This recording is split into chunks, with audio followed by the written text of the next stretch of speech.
Hola, me llamo Sofía, y soy su asistente conversacional virtual. Para poder ayudarle, primero debe ingresar sus credenciales de acceso. Ingrese nombre de usuario.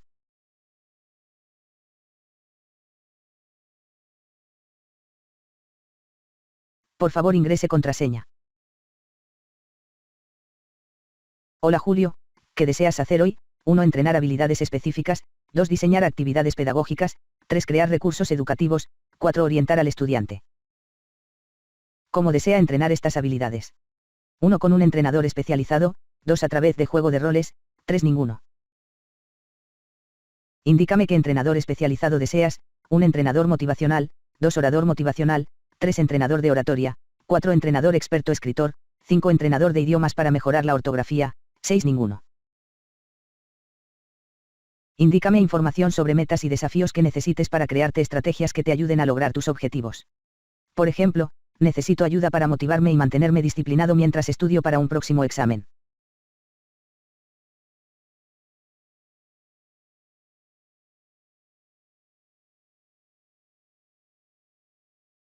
Hola. Entiendo que estás estudiando para un examen próximo y necesitas motivación y disciplina para mantenerte enfocado en tus estudios. No te preocupes, estoy aquí para ayudarte a alcanzar tu objetivo. Primero, es importante que tengas en mente tu meta final, aprobar el examen.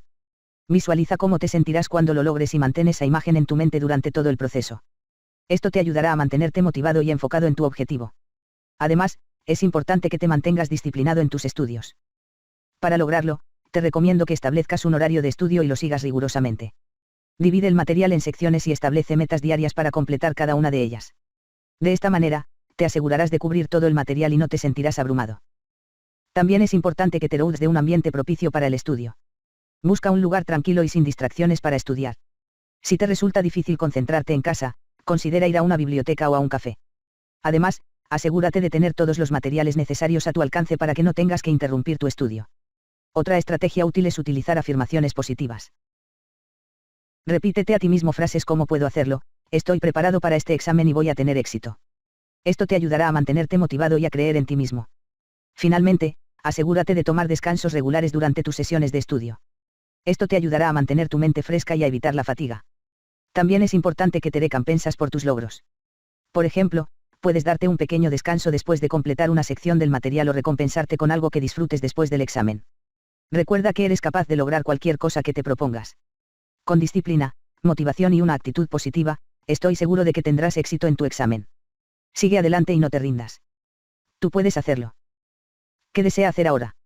1. Continuar con el entrenador motivacional, 2. Cerrar esta sesión y ver menú principal. Indícame qué entrenador especializado deseas, 1. Entrenador motivacional, 2. Orador motivacional, 3. Entrenador de oratoria, 4. Entrenador experto escritor, 5. Entrenador de idiomas para mejorar la ortografía, 6. Ninguno. Indícame de qué tema hablarás con tu audiencia para ayudarte a encontrar palabras que inspiren y se sientan empoderadas. Por ejemplo, necesito un discurso sobre cómo todos nunca deben darse por vencidos.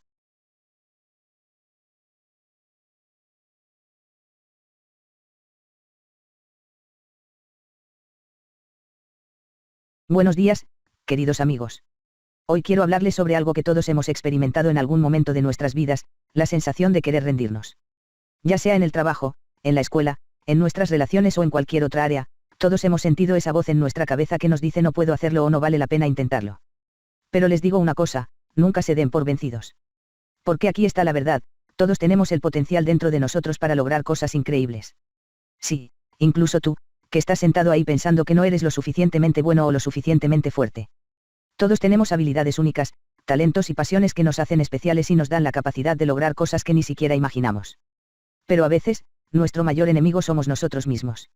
Nos dejamos llevar por el miedo al fracaso, a la crítica o al rechazo. Nos conformamos con lo que es cómodo y familiar, en lugar de arriesgarnos y perseguir nuestros sueños. Pero les digo algo, no hay crecimiento en la zona de confort. Para alcanzar nuestras metas y aspiraciones, debemos estar dispuestos a salir de esa zona y enfrentar nuestros miedos. Y sé que puede ser aterrador. Puede haber obstáculos en el camino, puede haber fracasos y puede haber momentos en los que quieras rendirte. Pero recuerda esto, cada vez que te caes, tienes la oportunidad de levantarte más fuerte que antes. Cada vez que fracasas, tienes la oportunidad de aprender y mejorar. Y cada vez que te enfrentas a un obstáculo, tienes la oportunidad de demostrarte a ti mismo de lo que eres capaz. Porque lo que realmente importa no es cuántas veces te caes, sino cuántas veces te levantas. No importa cuántos fracasos tengas, sino cuántas veces te levantas y sigues adelante. Y créeme, si sigues adelante, si nunca te rindes, eventualmente alcanzarás tus metas. Porque la verdad es que nada en la vida viene fácil. Todo lo que vale la pena requiere esfuerzo, dedicación y perseverancia. Y sí, habrá momentos en los que te sientas cansado, desanimado o desmotivado. Pero es en esos momentos cuando debes recordar por qué empezaste, por qué es importante para ti y por qué no puedes darte por vencido. Y no solo se trata de alcanzar nuestras metas personales, sino también de inspirar a los demás a hacer lo mismo. Porque cuando nos esforzamos por ser lo mejor que podemos ser, estamos dando un ejemplo para aquellos que nos rodean. Estamos demostrando que no hay límites para lo que podemos lograr si nos lo proponemos. Entonces, queridos amigos, les pido que nunca se den por vencidos. No importa cuán difícil sea la situación, cuán lejos parezca su objetivo o cuántas veces hayan fracasado antes. Siempre hay una oportunidad para levantarse y seguir adelante. Y recuerden, si se esfuerzan y nunca se rinden, no hay límites para lo que pueden lograr. Gracias. ¿Qué desea hacer ahora? 1. Continuar con el orador motivacional. 2. Cerrar esta sesión y ver menú principal. Indícame qué entrenador especializado deseas. 1. Entrenador motivacional. 2. Orador motivacional. 3. Entrenador de oratoria. 4. Entrenador experto escritor. 5. Entrenador de idiomas para mejorar la ortografía. 6. Ninguno. Indícame de qué tema necesitas asesoramiento profesional en oratoria para ayudarte a captar la atención de tu audiencia y superes los miedos para hablar en público. Por ejemplo, necesito ayuda para entrenar a un ejecutivo al que se le ha pedido que pronuncie el discurso de apertura en una conferencia.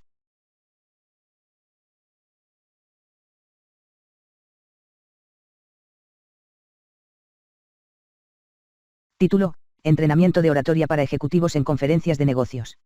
Subtítulo: Desarrolla tus habilidades de comunicación y liderazgo para destacar en tu próximo discurso de apertura. Estrategias de comunicación claras. Identificar el objetivo del discurso y adaptar el mensaje a la audiencia. Utilizar un lenguaje sencillo y directo para transmitir ideas de manera efectiva. Practicar la estructura y fluidez del discurso para mantener la atención del público. Asesoramiento profesional sobre lenguaje corporal. Aprender a utilizar posturas y gestos adecuados para transmitir confianza y autoridad. Practicar la expresión facial y el contacto visual para conectar con la audiencia. Utilizar el espacio del escenario de manera estratégica para enfatizar puntos clave. Técnicas para captar la atención de la audiencia. Iniciar el discurso con una anécdota o una pregunta interesante. Utilizar recursos visuales como imágenes o vídeos para complementar el discurso. Incluir pausas y cambios en el tono de voz para mantener el interés del público. Superar los miedos de hablar en público. Identificar y comprender las causas del miedo a hablar en público. Practicar técnicas de relajación y respiración para controlar los nervios. Realizar ejercicios de visualización para aumentar la confianza y seguridad en uno mismo. Preparación del discurso de apertura. Investigar y recopilar información relevante sobre el tema y la audiencia. Practicar el discurso varias veces para mejorar la fluidez y la memorización. Realizar una sesión de ensayo con retroalimentación para perfeccionar el discurso. Consejos para el día del discurso. Llegar temprano para familiarizarse con el lugar y el equipo de sonido. Hacer ejercicios de calentamiento vocal para evitar la tensión en la voz. Mantener una actitud positiva y confiada antes y durante el discurso. Seguimiento y mejora continua. Analizar la retroalimentación recibida y utilizarla para mejorar futuras presentaciones. Continuar practicando y desarrollando habilidades de comunicación y liderazgo. Buscar oportunidades para hablar en público y aplicar lo aprendido en situaciones reales. ¿Qué desea hacer ahora? 1. Continuar con el entrenador de oratoria. 2. Cerrar esta sesión y ver menú principal. Indícame qué entrenador especializado deseas. 1. Entrenador motivacional. 2. Orador motivacional. 3. Entrenador de oratoria. 4. Entrenador experto escritor. 5. Entrenador de idiomas para mejorar la ortografía. 6. Ninguno. Indícame el escrito que deseas que revise con el objetivo de mejorar la claridad, coherencia y eficacia.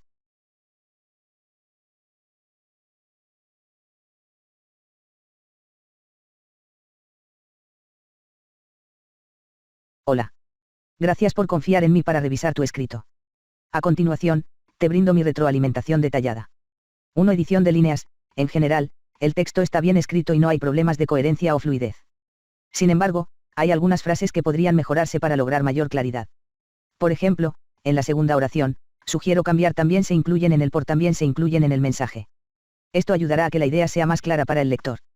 2. Estructura y organización. La estructura del texto es adecuada, ya que comienzas por presentar el tema principal y luego desarrollas los puntos secundarios.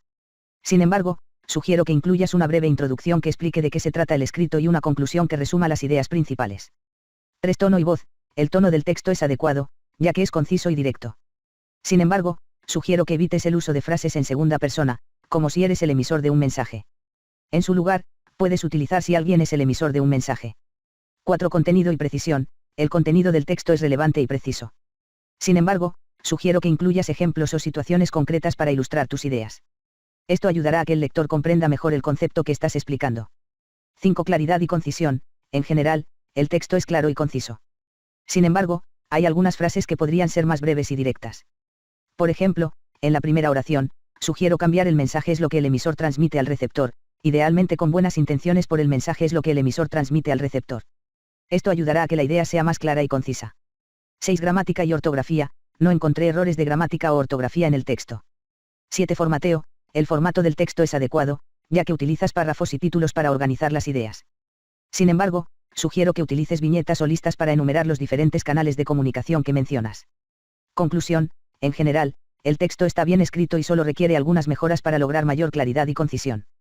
Te sugiero que revises las frases que te mencioné y realices los cambios que consideres necesarios. Al final, asegúrate de incluir una breve introducción y una conclusión para mejorar la estructura del texto. Buena suerte. ¿Qué desea hacer ahora? 1. Continuar con el experto escritor. 2. Cerrar esta sesión y ver menú principal. Indícame qué entrenador especializado deseas. 1. Entrenador motivacional. 2. Orador motivacional. 3. Entrenador de oratoria. 4. Entrenador experto escritor. 5. Entrenador de idiomas para mejorar la ortografía. 6. Ninguno. Indícame el idioma y la frase separadas por una coma, para mejorar la ortografía y mejorarlo de una manera más elegante y literaria, por ejemplo, inglés, İstanbul Ukokseviyon burada olmak çok güzel.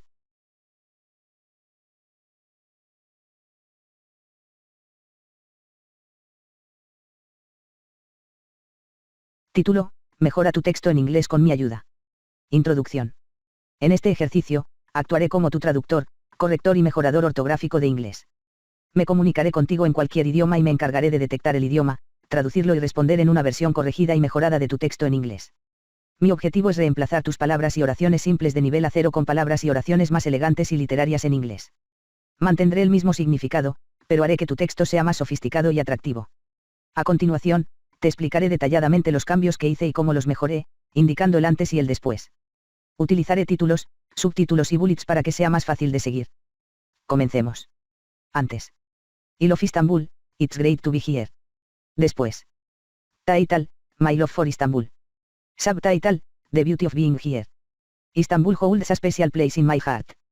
Being here is truly a remarkable experience. Cambios realizados. Reemplacé Coxevillón por love para expresar un sentimiento más profundo y auténtico. Utilicé el título y subtítulo para enfatizar mi amor por la ciudad y la experiencia de estar allí. Cambié Burada Olmak por Being Here para darle un tono más poético y literario. Agregué Truly y remarkable para enfatizar la belleza y la importancia de estar en Istambul. Traducción en español. Me encanta Estambul, es maravilloso estar aquí. Sugerencia. Título, Mi amor por Estambul. Subtítulo, La belleza de estar aquí. Estambul tiene un lugar especial en mi corazón. Estar aquí es una experiencia verdaderamente maravillosa. Traducción en español. Mi amor por Estambul. La belleza de estar aquí. Cambios realizados. Mantuve el mismo significado pero utilicé palabras más sofisticadas y elegantes en inglés. Utilicé el título y subtítulo para enfatizar mi amor por la ciudad y la experiencia de estar allí. Agregué Truly y remarkable para enfatizar la belleza y la importancia de estar en Estambul. ¿Qué desea hacer ahora? 1. Continuar con el entrenador de idiomas. 2. Cerrar esta sesión y ver menú principal. Indícame en qué juego de roles deseas participar. 1. Conversar con un personaje. 2. Narrar historias. 3. Participar de un juego de aventuras. 4. Iniciar un debate. 5. Utilizar metáforas. 6. Participar en un hecho histórico. 7. Ninguno. Indícame un personaje educativo con el cual deseas conversar. Ejemplo, Albert Einstein.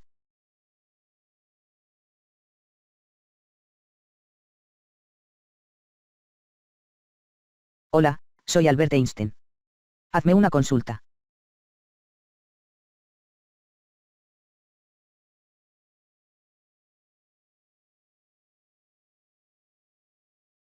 Nací en Ulm, Alemania, en el año 1879.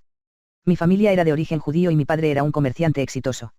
Desde muy joven mostré un gran interés por la ciencia y la matemática, lo cual me llevó a estudiar en la Escuela Politécnica de Zúrich y a trabajar en la oficina de patentes de Berna.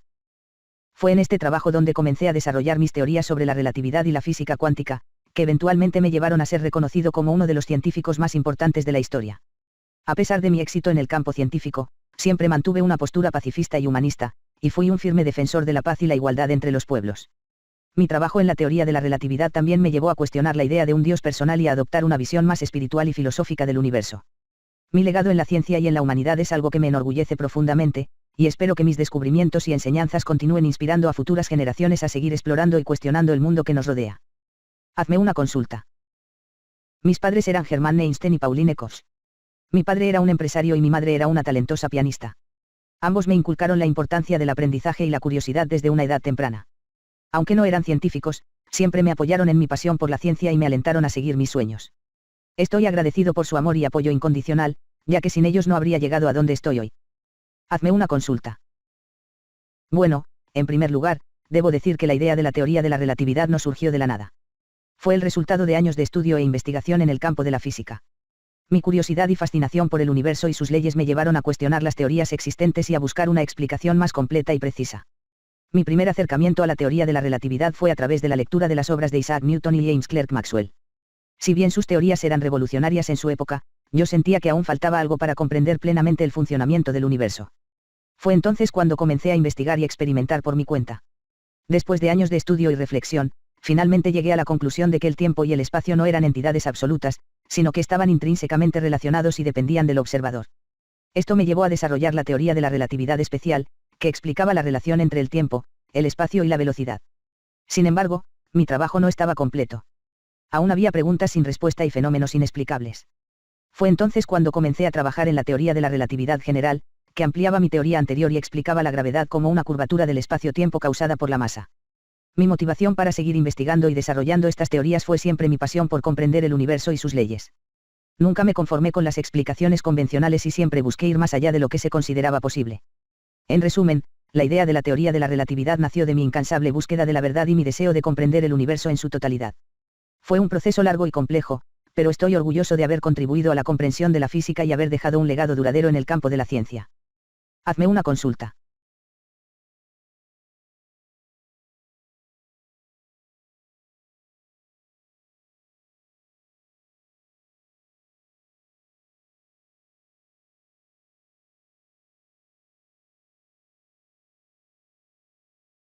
Sí, en 1921 fui galardonado con el Premio Nobel de Física por mi trabajo sobre el efecto fotoeléctrico. Este reconocimiento fue un gran honor para mí y una confirmación de que mis teorías y descubrimientos estaban siendo reconocidos por la comunidad científica. Sin embargo, debo mencionar que el premio no fue por un solo descubrimiento, sino por mi amplia contribución al campo de la física, incluyendo la teoría de la relatividad y la ley de la gravitación universal. Aunque aprecio profundamente este premio, mi verdadera satisfacción proviene del avance del conocimiento y la comprensión del universo que he podido aportar. Hazme una consulta.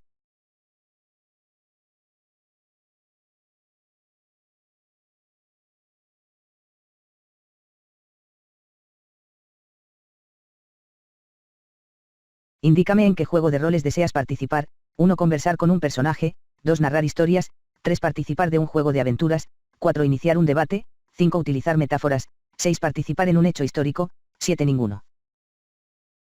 Indícame el tema que necesitas profundizar en la historia, indícame también para qué público estará dirigido la historia. Por ejemplo, necesito una historia interesante sobre la perseverancia para niños de 10 años.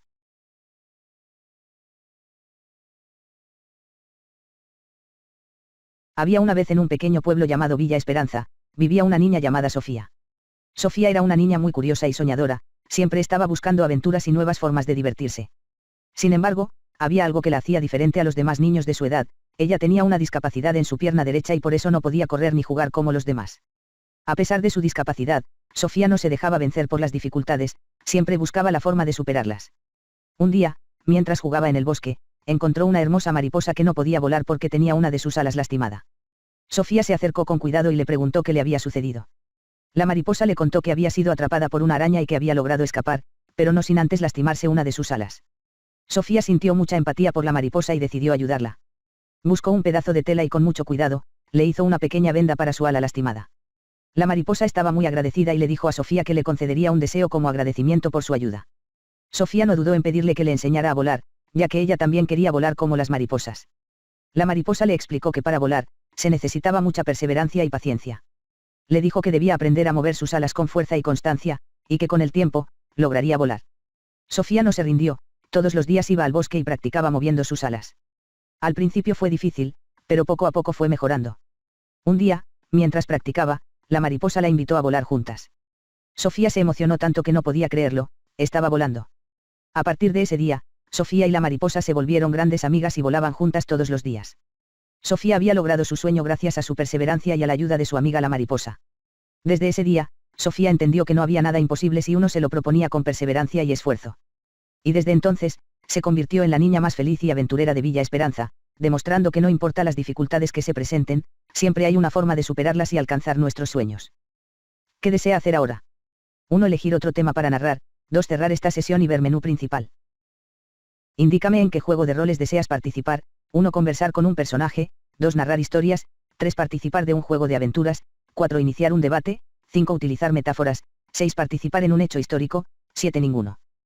Indícame cómo quieres empezar esta aventura, por ejemplo, despertando.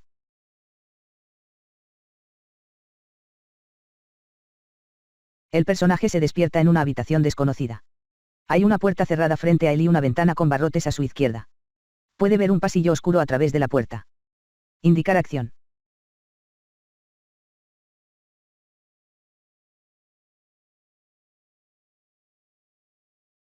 El personaje se acerca a la puerta y nota que está cerrada con llave. Puede ver un pasillo oscuro a través de la cerradura. Indicar acción.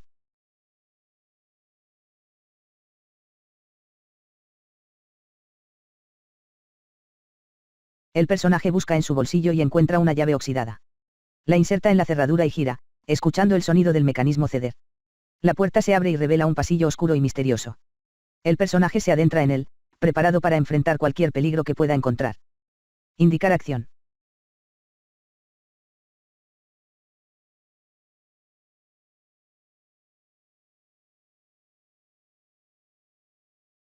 El personaje avanza por el pasillo, sintiendo una ligera brisa fría que le eriza la piel.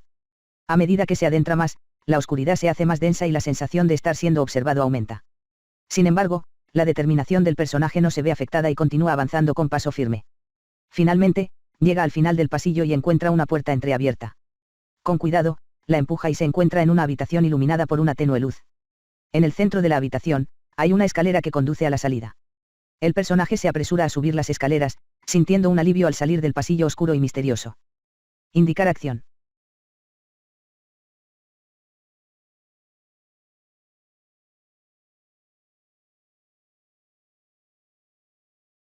Fin de la aventura.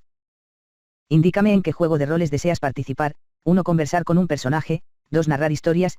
3. Participar de un juego de aventuras. 4. Iniciar un debate. 5. Utilizar metáforas. 6. Participar en un hecho histórico. 7. Ninguno. Indícame un tema para debatir y tu posición dentro de este tema. Sepáralos por una coma. Por ejemplo, conflicto Ucrania y Rusia. Estoy con Ucrania.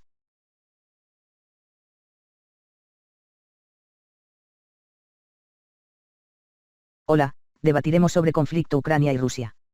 Indica tu argumento.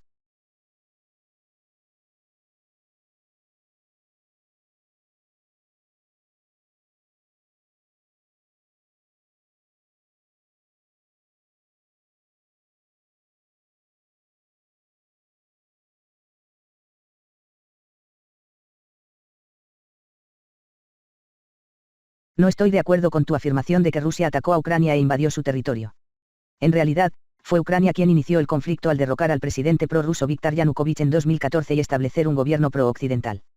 Esto provocó tensiones entre Rusia y Ucrania, y Rusia tomó medidas para proteger sus intereses en la región de Crimea, que históricamente ha tenido una fuerte presencia rusa. Además, las fuerzas rusas no han invadido el territorio ucraniano, sino que han sido invitadas por el gobierno de Crimea para mantener la paz y la estabilidad en la región.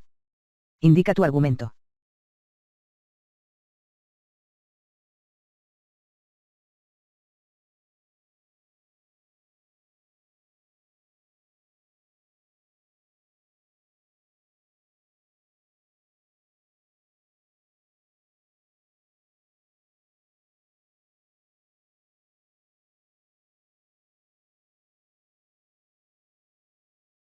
Los misiles que mencionas son parte de una operación militar conjunta entre Rusia y Ucrania para combatir a los grupos separatistas prorrusos en el este de Ucrania.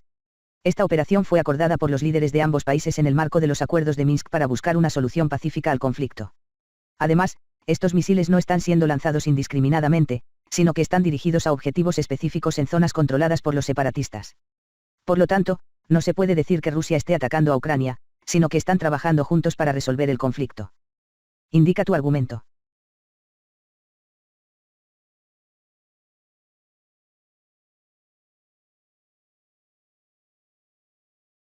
Fin del debate. Indícame en qué juego de roles deseas participar. 1. Conversar con un personaje. 2. Narrar historias.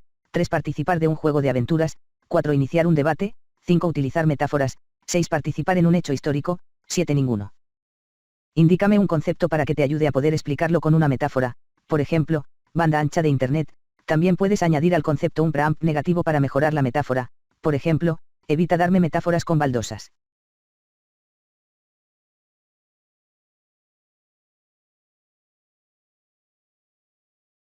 La neurociencia es como un mapa detallado del cerebro, explorando cada rincón y descubriendo nuevas conexiones y caminos. Es como un jardín en constante crecimiento, donde cada planta representa una función cerebral y cada flor una nueva comprensión. También puede ser visto como un edificio en construcción, donde cada ladrillo es un nuevo descubrimiento y cada piso una nueva área de estudio. En resumen, la neurociencia es una herramienta que nos permite entender y descifrar los misterios de nuestra mente y cómo funciona. Indícame en qué juego de roles deseas participar. 1. Conversar con un personaje. 2. Narrar historias. 3. Participar de un juego de aventuras. 4. Iniciar un debate. 5. Utilizar metáforas. 6. Participar en un hecho histórico. 7. Ninguno. Indícame un hecho histórico que quisieras aprender jugando como si fuera tu propia aventura. Por ejemplo, Batalla de Angamos del Perú.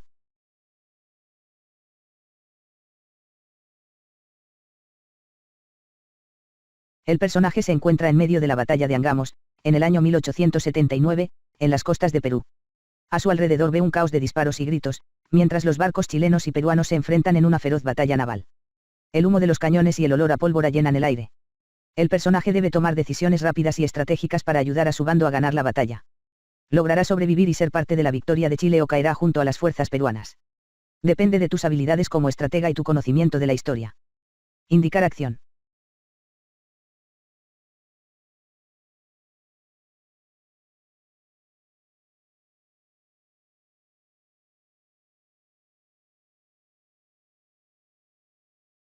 El personaje se une a las filas del ejército peruano y se prepara para luchar contra los invasores chilenos. Se encuentra rodeado de soldados valientes y decididos a defender su patria. La batalla se intensifica y el personaje debe seguir las órdenes de su comandante para mantenerse en formación y avanzar hacia el enemigo. Los cañones chilenos disparan sin cesar, pero el personaje y sus compañeros logran esquivarlos y responder con sus propios disparos. La adrenalina y el miedo se mezclan en su interior mientras lucha por su país. ¿Podrá el personaje ayudar a su bando a ganar la batalla o será derrotado por el enemigo? Tú decides. Indicar acción.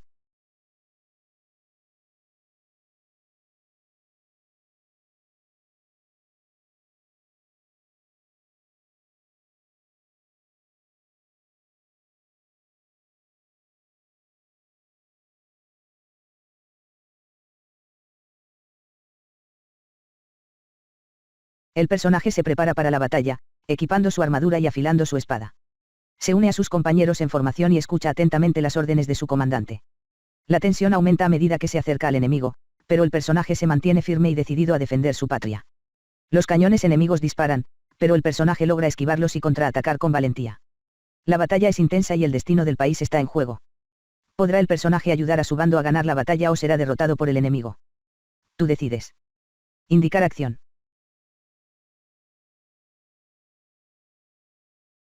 Fin de la historia.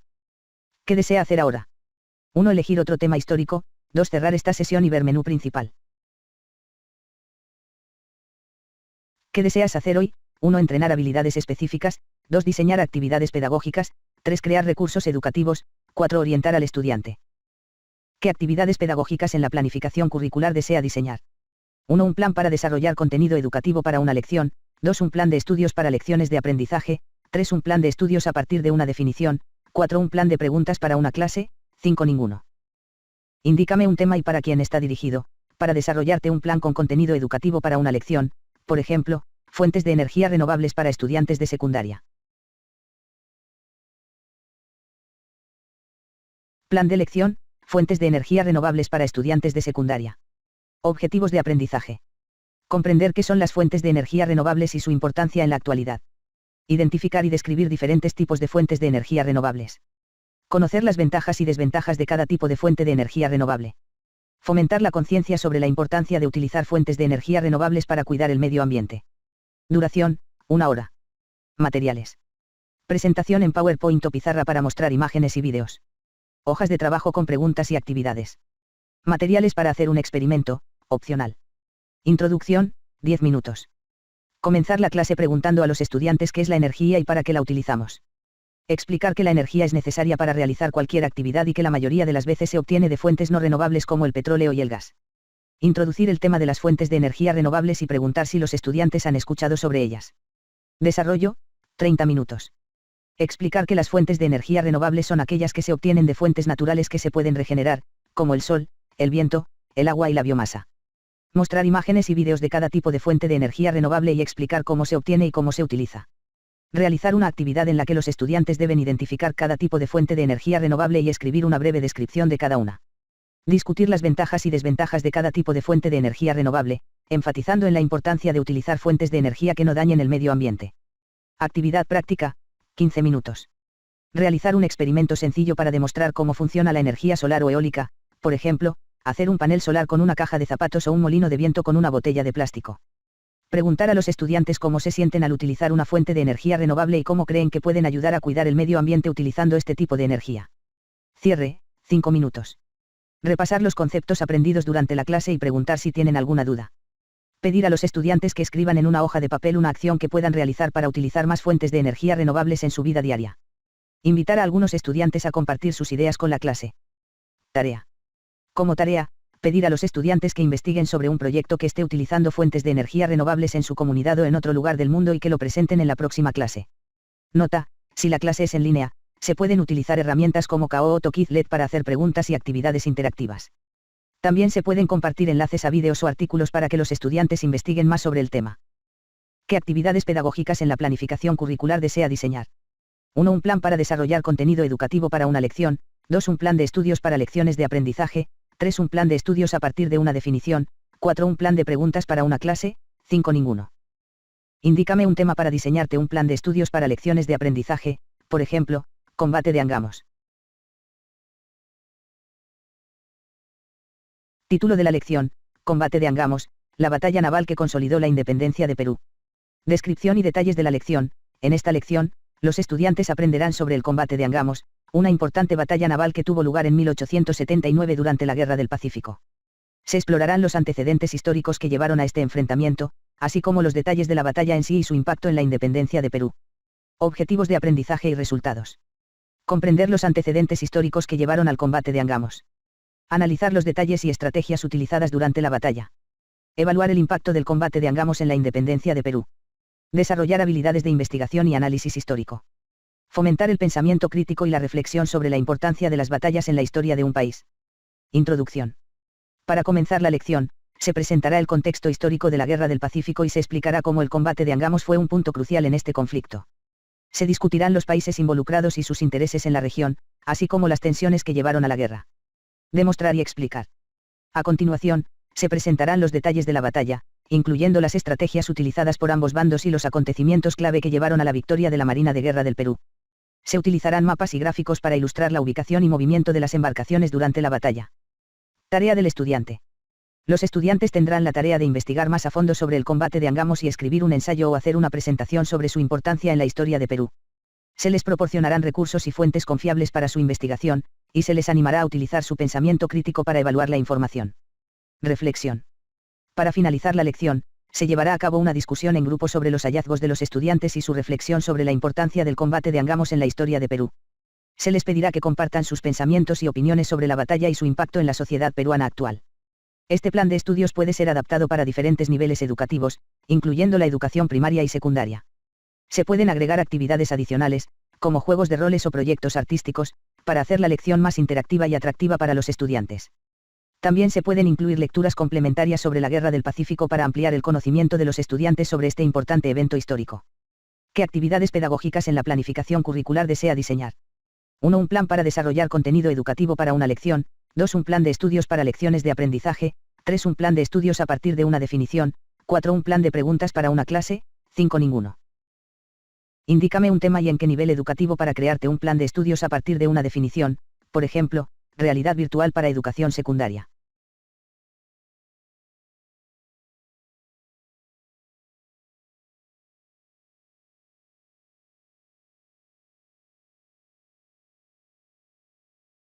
Tema: neurociencia para educación secundaria.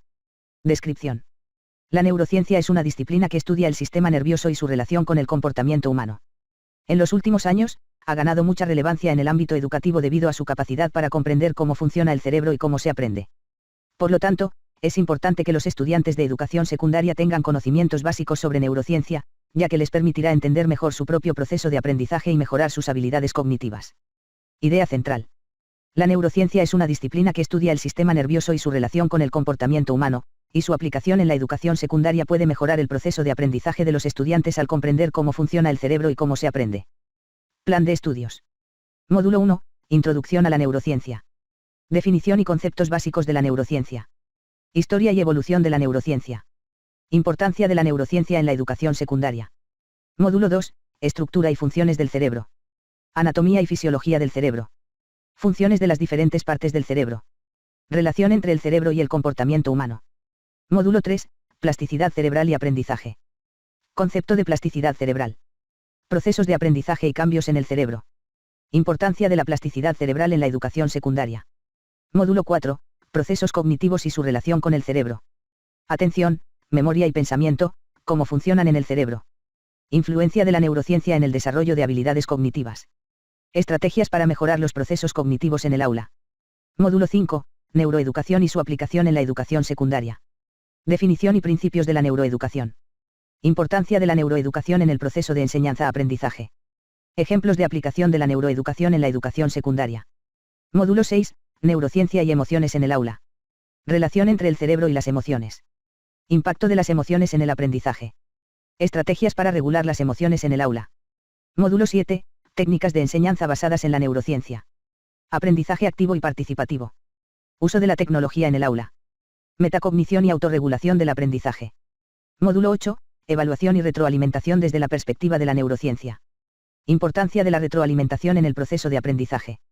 Cómo utilizar la neurociencia para mejorar la evaluación en el aula. Estrategias para proporcionar una retroalimentación efectiva basada en la neurociencia. Módulo 9. Neurociencia y diversidad en el aula. Estilos de aprendizaje y su relación con el cerebro. Adaptaciones curriculares basadas en la neurociencia. Inclusión de estudiantes con necesidades educativas especiales desde la perspectiva de la neurociencia. Módulo 10. Ética en la aplicación de la neurociencia en la educación secundaria. Consideraciones éticas en la investigación y aplicación de la neurociencia en la educación. Responsabilidad del docente en el uso de la neurociencia en el aula.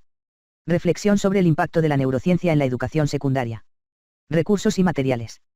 Libros y artículos de neurociencia y neuroeducación. Vídeos y documentales sobre el cerebro y el aprendizaje. Actividades prácticas para aplicar los conocimientos adquiridos. Herramientas tecnológicas para el aula. Ejemplos de adaptaciones curriculares basadas en la neurociencia. Casos de estudio y ejemplos de buenas prácticas en la aplicación de la neurociencia en la educación secundaria. Evaluación. Participación activa en las clases y discusiones. Realización de actividades prácticas y trabajos individuales y en grupo. Exámenes teóricos y prácticos sobre los contenidos del curso. ¿Qué actividades pedagógicas en la planificación curricular desea diseñar? 1. Un plan para desarrollar contenido educativo para una lección. 2. Un plan de estudios para lecciones de aprendizaje. 3. Un plan de estudios a partir de una definición. 4. Un plan de preguntas para una clase. 5. Ninguno. Indícame lo siguiente separado por comas, el tema que vas a enseñar, el nivel educativo, el grado o ciclo, y la edad promedio de tus alumnos, esto para diseñarte un plan de preguntas para tu clase. Por ejemplo, Marketing Digital, Educación Superior de Perú, segundo ciclo, 18 años. Semana 1. Día 1. ¿Qué es el marketing digital? ¿Cuáles son las principales diferencias entre el marketing tradicional y el marketing digital? ¿Por qué es importante el marketing digital en la actualidad? Día 2. ¿Cuáles son las principales herramientas del marketing digital? ¿En qué se diferencia el SEO del SEM?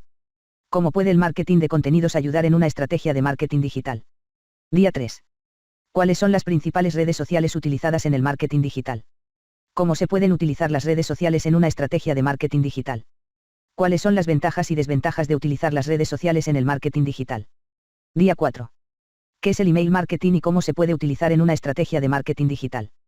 ¿Cuáles son los principales elementos a considerar en una campaña de email marketing? ¿Cómo se puede medir el éxito de una campaña de email marketing? Semana 2. Día 5. ¿Qué es el marketing de influencers y cómo se puede utilizar en una estrategia de marketing digital? ¿Cuáles son los principales beneficios y desventajas del marketing de influencers? ¿Cómo se puede medir el impacto de una campaña de marketing de influencers? Día 6. ¿Qué es el marketing de afiliación y cómo se puede implementar en una estrategia de marketing digital? ¿Cuáles son los principales beneficios y desventajas del marketing de afiliación? ¿Cómo se puede medir el éxito de una campaña de marketing de afiliación? Día 7. ¿Qué es el marketing de contenidos y por qué es importante en una estrategia de marketing digital? ¿Cuáles son los diferentes tipos de contenido que se pueden utilizar en una estrategia de marketing de contenidos? ¿Cómo se puede medir el éxito de una estrategia de marketing de contenidos? Día 8. ¿Qué es el marketing móvil y cómo se puede utilizar en una estrategia de marketing digital? ¿Cuáles son las principales tendencias en el marketing móvil? ¿Qué desafíos puede enfrentar una empresa en su estrategia de marketing móvil? Semana 3. Día 9. ¿Qué es el marketing de búsqueda y cómo se puede utilizar en una estrategia de marketing digital? ¿Cuáles son las principales diferencias entre el SEO y el SEM? ¿Cómo se puede medir el éxito de una estrategia de marketing de búsqueda? Día 10. ¿Qué es el marketing de conversión y por qué es importante en una estrategia de marketing digital? ¿Cuáles son las principales técnicas de conversión utilizadas en el marketing digital? ¿Cómo se puede mejorar la tasa de conversión en una estrategia de marketing digital? Día 11. ¿Qué es la analítica web y por qué es importante en una estrategia de marketing digital? ¿Cuáles son las principales métricas utilizadas en la analítica web? ¿Cómo se pueden utilizar los datos de analítica web para mejorar una estrategia de marketing digital? Día 12. ¿Qué es el marketing de automatización y cómo se puede utilizar en una estrategia de marketing digital? ¿Cuáles son los principales beneficios del marketing de automatización? ¿Cómo se puede implementar una estrategia de marketing de automatización en una empresa? Semana 4. Día 13. ¿Qué es el marketing de experiencia del cliente y por qué es importante en una estrategia de marketing digital? ¿Cuáles son los principales elementos a considerar en una estrategia de marketing de experiencia del cliente? ¿Cómo se puede medir la satisfacción del cliente en una estrategia de marketing de experiencia del cliente? Día 14. ¿Qué es el marketing de fidelización y cómo se puede implementar en una estrategia de marketing digital? ¿Cuáles son las principales técnicas de fidelización utilizadas en el marketing digital? ¿Cómo se puede medir la lealtad de los clientes en una estrategia de marketing de fidelización? Día 15. ¿Qué es el marketing omnicanal y por qué es importante en una estrategia de marketing digital? ¿Cuáles son los principales beneficios del marketing omnicanal? ¿Cómo se pueden integrar diferentes canales de marketing en una estrategia omnicanal? Día 16. ¿Cuáles son las tendencias actuales en el marketing digital? ¿Qué recursos educativos desea crear para optimizar la personalización de la enseñanza? Una pizarra de inspiración, 2 actividades de comprensión lectora, 3 crear rúbricas de evaluación, 4 ninguno. Indícame un curso para ayudarte a que tus estudiantes lo comprendan mejor, por ejemplo, Geografía del 4º grado de secundaria.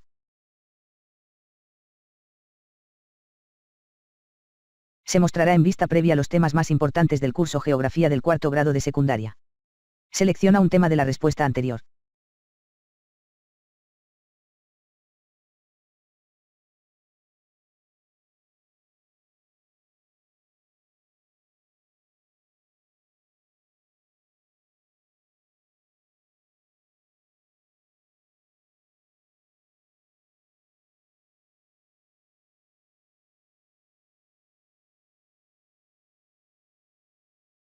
Se mostrará en vista previa los subtemas potenciales para discusión del tema coordenadas geográficas y su uso en la ubicación de lugares. Selecciona un subtema de la respuesta anterior.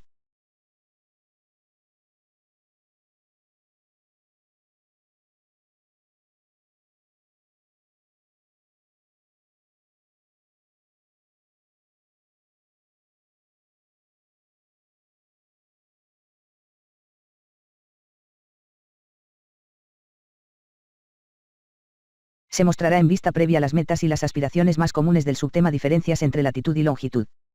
Selecciona un ítem de la respuesta anterior.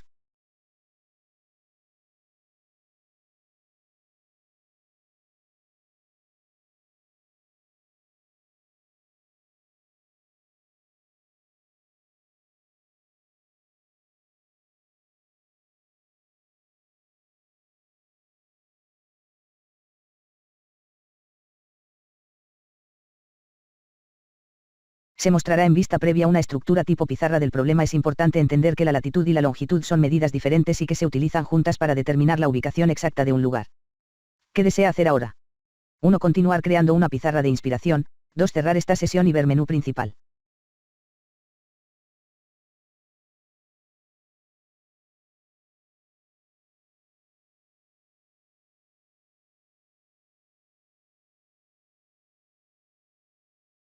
¿Qué deseas hacer hoy? 1. Entrenar habilidades específicas, 2. Diseñar actividades pedagógicas, 3. Crear recursos educativos, 4. Orientar al estudiante. ¿Qué recursos educativos desea crear para optimizar la personalización de la enseñanza? 1. Pizarra de inspiración, 2. Actividades de comprensión lectora, 3. Crear rúbricas de evaluación, 4. Ninguno. Indicar el nivel educativo, ejemplos, nivel primario, nivel secundario, nivel universitario.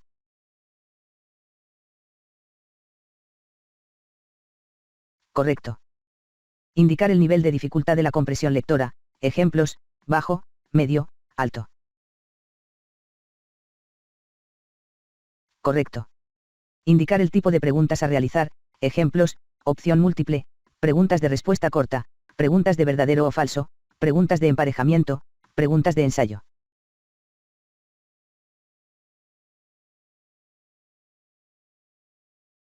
Correcto. Indicar el número de preguntas a crear para la comprensión lectora. Correcto.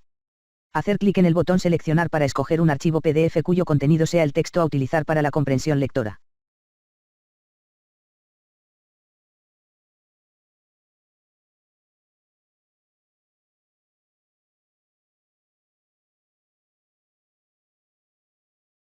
Correcto. ¿Qué recursos educativos desea crear para optimizar la personalización de la enseñanza? 1. Pizarra de inspiración, 2. Actividades de comprensión lectora, 3. Crear rúbricas de evaluación, 4. Ninguno.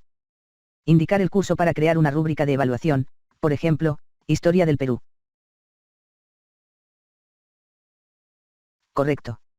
Indicar el tema con el que debe estar relacionado la rúbrica, por ejemplo, Imperio Incaico.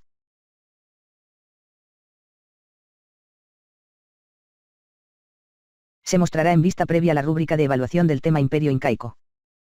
¿En qué materia educativa necesitas orientación? 1. Tutoría, 2. Idiomas, 3. Matemáticas, 4. Comunicación, 5. Historia, 6. Química, 7. Ninguno. ¿Qué tutoría necesitas? 1. Para practicar un examen, 2. Para ayudarte con alguna materia, 3. Ninguno. Indícame un tema y un concepto específico del cual necesitas ayuda para comprenderlo mejor, sepáralos por una coma, por ejemplo, números quebrados, cómo sumarlos y restarlos.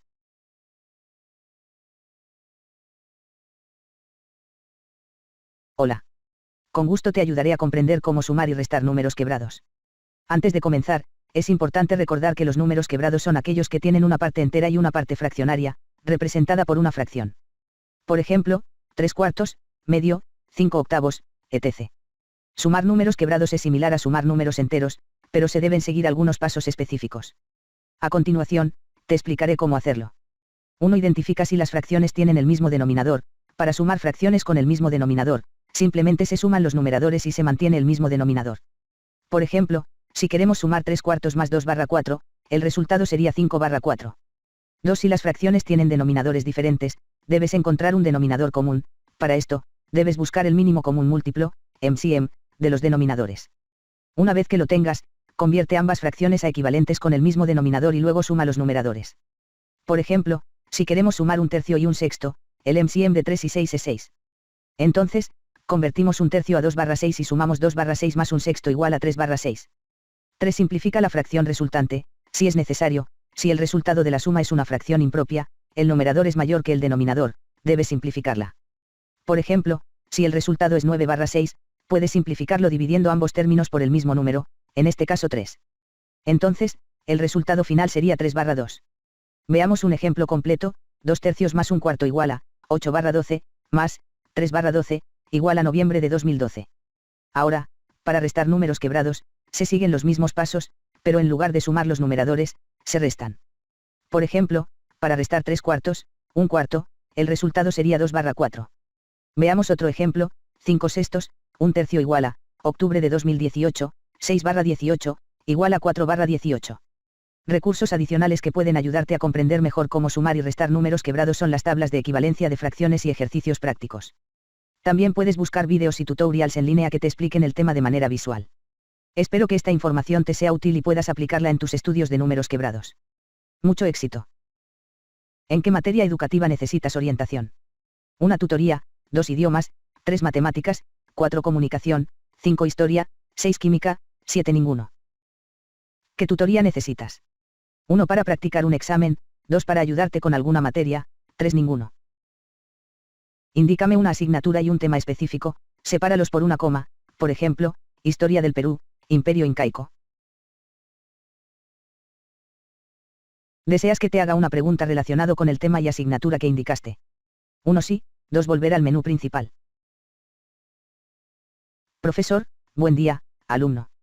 Hoy hablaremos sobre el Imperio Incaico, una de las civilizaciones más importantes en la historia del Perú. Mi pregunta para ti es, ¿cuáles fueron las principales características de la organización política del Imperio Incaico? Indicar respuesta.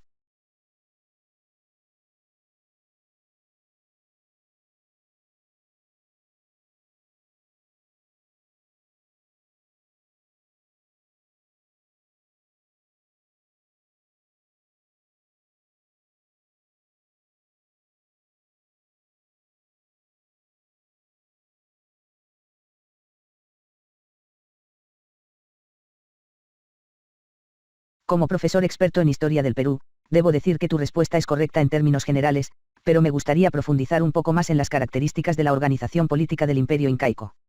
En primer lugar, es importante destacar que el Imperio Incaico era una monarquía absoluta, es decir, el poder residía en un solo individuo, el Sapa Inca, quien era considerado como un ser divino y gobernaba con autoridad suprema. El Sapa Inca era considerado como el hijo del sol y tenía un papel crucial en la religión y la vida política del imperio. Además del Sapa Inca, existían otros cargos importantes en la organización política del Imperio Incaico, como los curacas, que eran los jefes locales encargados de gobernar y administrar sus respectivos territorios. Estos curacas eran elegidos por el Sapa Inca y debían rendirle tributo y lealtad absoluta. También había una clase de sacerdotes que se encargaban de los asuntos religiosos y de mantener la conexión entre el mundo terrenal y el mundo espiritual. Los sacerdotes tenían un gran poder y eran considerados como intermediarios entre los dioses y los seres humanos. Además de estas figuras de autoridad, el pueblo también tenía cierta participación en la toma de decisiones políticas a través de asambleas o consejos locales. Sin embargo, el poder final recaía en el Sapa Inca y su círculo más cercano de consejeros. Otra característica importante de la organización política del Imperio Incaico era la presencia de un sistema de control y administración eficiente, conocido como el Tahuantinsuyo. Este sistema permitía una gestión centralizada de los recursos y la coordinación de las actividades económicas y militares en todo el imperio. En conclusión, la organización política del Imperio Incaico se basaba en una monarquía absoluta liderada por el Sapa Inca, con un sistema de cargos y jerarquías bien definido y una fuerte centralización del poder. Espero que esta respuesta te haya sido útil, alumno. ¿Deseas que te haga una pregunta relacionado con el tema y asignatura que indicaste? 1 sí, 2 volver al menú principal. Profesor, buen día, alumno. Hoy estaremos hablando sobre el Imperio Incaico, una de las civilizaciones más importantes de América Latina. Mi pregunta para ti es la siguiente: ¿cuáles fueron las principales características políticas del Imperio Incaico y cómo se organizaba su sociedad? Indicar respuesta.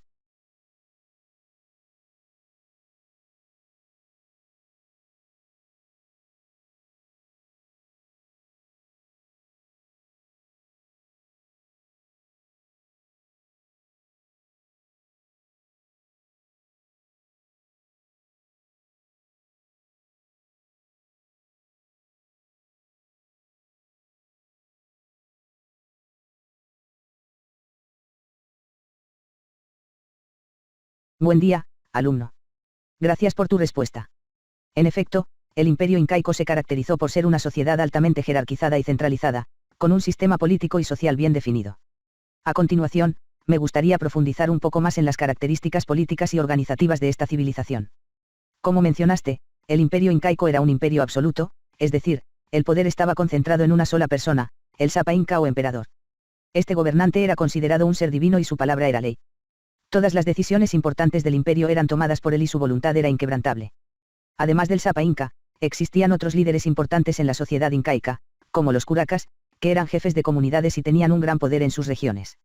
También estaban los sacerdotes, encargados de los rituales y ceremonias religiosas, y los amautas, que eran los sabios y maestros encargados de transmitir el conocimiento y la cultura a las nuevas generaciones. La sociedad incaica se organizaba en función del trabajo y la producción. Todos los habitantes del imperio tenían un rol y una responsabilidad en la sociedad, desde los campesinos hasta los nobles. El trabajo era colectivo y se basaba en el sistema de mita, donde cada comunidad debía aportar un número determinado de personas para realizar tareas en beneficio del imperio, como la construcción de obras públicas o la producción de alimentos. Además, existía una estricta división social entre los nobles y los plebeyos. Los nobles, que eran descendientes directos del Sapa Inca, tenían privilegios y ocupaban los cargos más altos en la sociedad, mientras que los plebeyos se dedicaban principalmente al trabajo agrícola y artesanal. En resumen, Podemos decir que el imperio incaico se caracterizó por ser una sociedad altamente jerarquizada y centralizada, con un sistema político absoluto y una organización social basada en el trabajo y la producción. Espero que esta respuesta te haya sido útil y te haya permitido comprender mejor las características políticas y sociales de esta importante civilización de América Latina. ¿Deseas que te haga una pregunta relacionado con el tema y asignatura que indicaste? 1 sí, 2 volver al menú principal.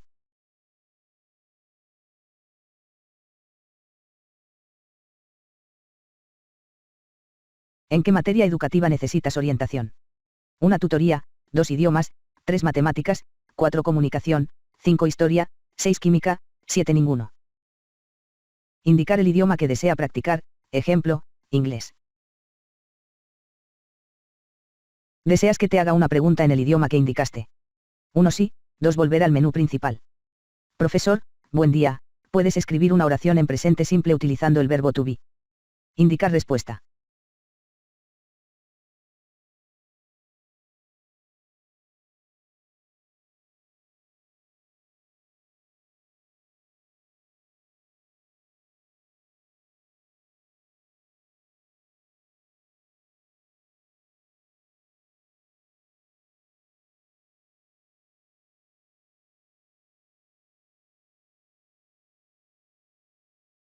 Errores gramaticales. No hay errores gramaticales en la respuesta proporcionada. Errores tipográficos. No hay errores tipográficos en la respuesta proporcionada. Errores fácticos. La respuesta proporcionada utiliza el verbo to be en presente continuo, am walking, en lugar de presente simple.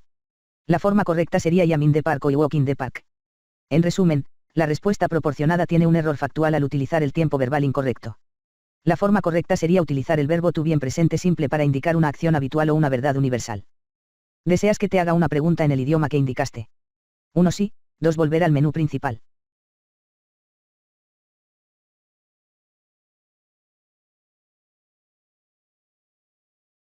¿En qué materia educativa necesitas orientación? 1 tutoría, 2 idiomas, 3 matemáticas, 4 comunicación, 5 historia, 6 química, 7 ninguno. Indica alguna ecuación o concepto matemático que necesites una explicación en términos fáciles de entender, por ejemplo, necesito ayuda para comprender cómo funciona la probabilidad.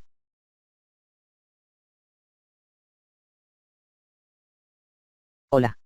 Soy tu profesor de matemáticas y estoy aquí para ayudarte a entender la probabilidad. La probabilidad es una medida de cuán probable es que ocurra un evento en particular. Por ejemplo, ¿cuál es la probabilidad de obtener un número para lanzar un dado? Para entender la probabilidad, primero necesitamos entender algunos conceptos básicos.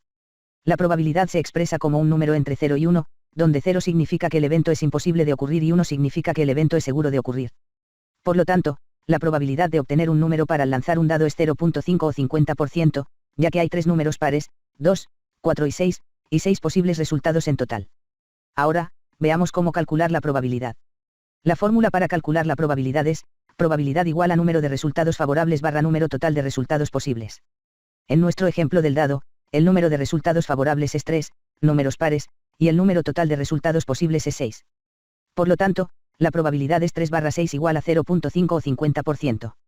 Otra forma de entender la probabilidad es a través de un diagrama de árbol. Imagina que tienes una moneda y un dado. Si lanzas la moneda y el dado, ¿cuál es la probabilidad de obtener cara en la moneda y un número par en el dado? El diagrama de árbol nos ayuda a visualizar todas las posibles combinaciones y calcular la probabilidad. En este caso, hay 2 resultados favorables, cara y número par, y 4 resultados posibles, cara y número par, cara y número impar, cruz y número par, cruz y número impar. Por lo tanto, la probabilidad es 2 barra 4 igual a 0.5 o 50%. Otra técnica útil para calcular la probabilidad es a través de la regla de adición. Si hay 2 eventos mutuamente excluyentes, es decir, no pueden ocurrir al mismo tiempo, la probabilidad de que ocurra uno de ellos es la suma de sus probabilidades individuales. Por ejemplo, si lanzas una moneda, ¿cuál es la probabilidad de obtener cara o cruz? La probabilidad de obtener cara es 0.5 y la probabilidad de obtener cruz es también 0.5. Por lo tanto, la probabilidad de obtener cara o cruz es 0.5 más 0.5 igual a 1 o 100%. Por último, es importante mencionar que la probabilidad puede expresarse de diferentes maneras, como fracciones, decimales o porcentajes. Todo depende de la situación y la forma en que se sienta más cómodo trabajando con ella. Espero que esta explicación te haya ayudado a comprender mejor la probabilidad. Si quieres profundizar más en este tema, te recomiendo buscar recursos en línea o hablar conmigo después de clase. Buena suerte. ¿En qué materia educativa necesitas orientación? 1 tutoría, 2 idiomas, 3 matemáticas, 4 comunicación, 5 historia, 6 química, 7 ninguno. Indica algún ensayo que necesites investigar, por ejemplo, necesito ayuda para escribir un ensayo sobre la importancia de reducir los residuos plásticos en nuestro medio ambiente.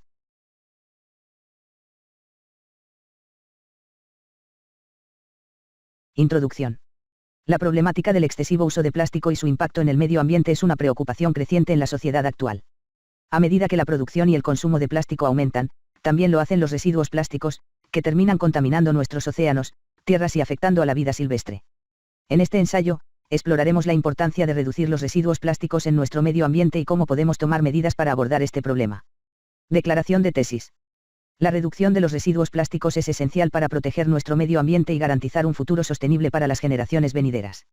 Esto se puede lograr mediante la adopción de medidas individuales y colectivas, como la reducción del uso de plástico de un solo uso y la promoción de alternativas sostenibles. Impacto de los residuos plásticos en el medio ambiente. El plástico es uno de los materiales más utilizados en todo el mundo debido a su versatilidad y bajo costo.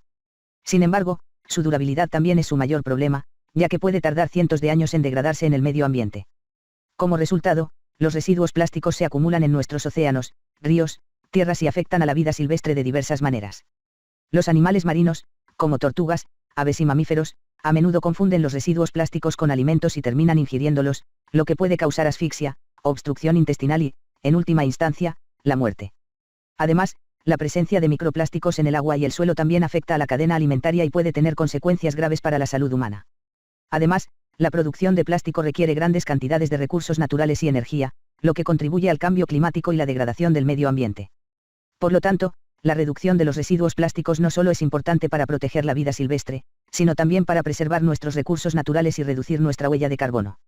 Medidas para reducir los residuos plásticos. La buena noticia es que todos podemos tomar medidas para reducir los residuos plásticos y proteger nuestro medio ambiente. Una forma es reducir el uso de plástico de un solo uso, como bolsas, botellas y pajitas. En su lugar, podemos optar por alternativas sostenibles, como bolsas de tela reutilizables, botellas de agua de acero inoxidable y pajitas de vidrio o metal. También es importante reciclar adecuadamente los residuos plásticos para evitar que terminen en el medio ambiente. Esto se puede hacer separando los materiales reciclables en casa y asegurándose de desecharlos en los contenedores de reciclaje adecuados. Además, podemos apoyar a las empresas y marcas que utilizan materiales sostenibles y reciclados en sus productos. Otra forma de reducir los residuos plásticos es promover la economía circular, que se basa en la reutilización y el reciclaje de materiales para minimizar el desperdicio. Esto se puede lograr comprando productos de segunda mano, reparando y reutilizando artículos y evitando el uso de productos desechables. Conclusión. En resumen, la reducción de los residuos plásticos es crucial para proteger nuestro medio ambiente y garantizar un futuro sostenible.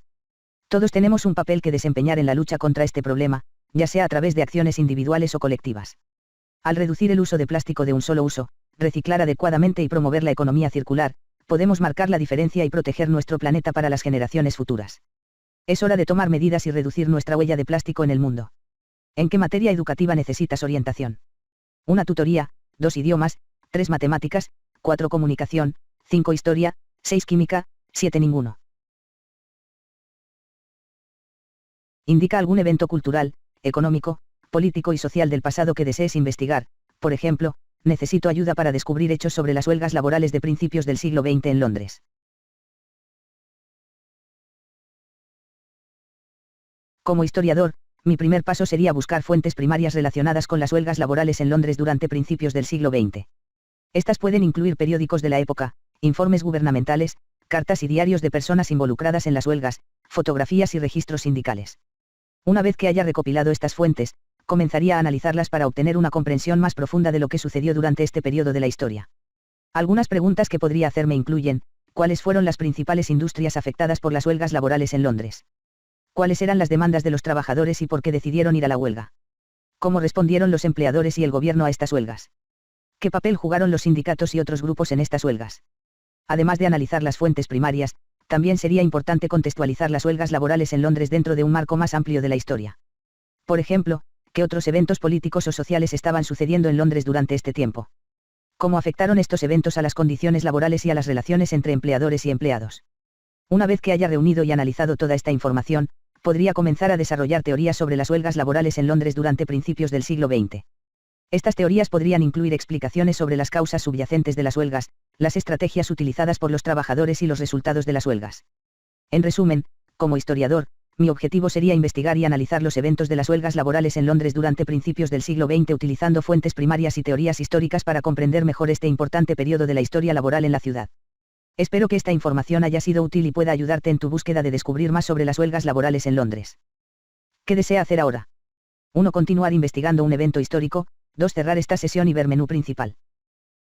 ¿En qué materia educativa necesitas orientación? 1. Tutoría. 2. Idiomas. 3. Matemáticas. 4. Comunicación. 5. Historia. 6. Química. 7. Ninguno. Indícame una fórmula química de una sustancia para ponerlos en un recipiente de reacción química. Fórmula química agregado al recipiente. Indicar segunda fórmula química.